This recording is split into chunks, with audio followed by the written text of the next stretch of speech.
La SNCF avait déjà signé en région Centre une convention avec les procureurs généraux auprès des cours d'appel d'Orléans et de Bourges, comme cela avait été fait en Rhône-Alpes d'ailleurs. Mais c'est l'une des premières fois qu'elle signe un protocole avec la gendarmerie.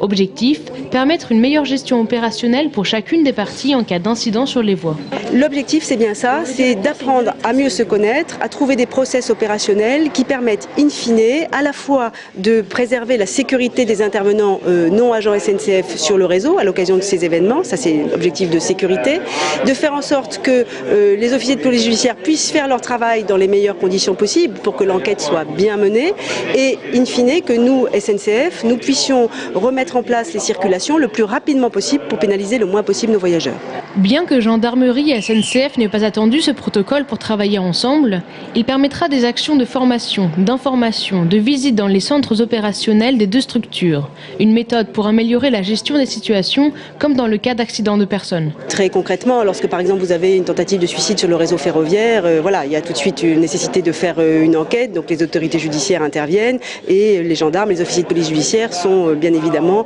amenés à intervenir sur le réseau ferroviaire en lien avec les cheminots et les agents de la SNCF qui sont en charge de gérer les circulations. Dans la région, il y a près de 10 accidents de personnes par an nécessitant une enquête. Mais les trains peuvent aussi être arrêtés pour d'autres raisons, comme dans le cas d'incivilité à bord. Le protocole signé aujourd'hui doit permettre de mieux définir les modalités d'alerte, de façon à ce que les patrouilles se rendent plus rapidement sur site, mais aussi une meilleure coopération sur le terrain, puisque nos personnels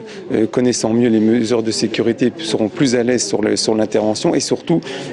on aura sur le terrain un responsable de la SNCF, un responsable gendarmerie qui seront les compétents pour pouvoir déterminer les modalités de remise en circulation du train. Cette convention arrive dans un contexte difficile pour la SNCF qui voit de plus en plus d'usagers se plaindre entre autres de trop fréquents retards.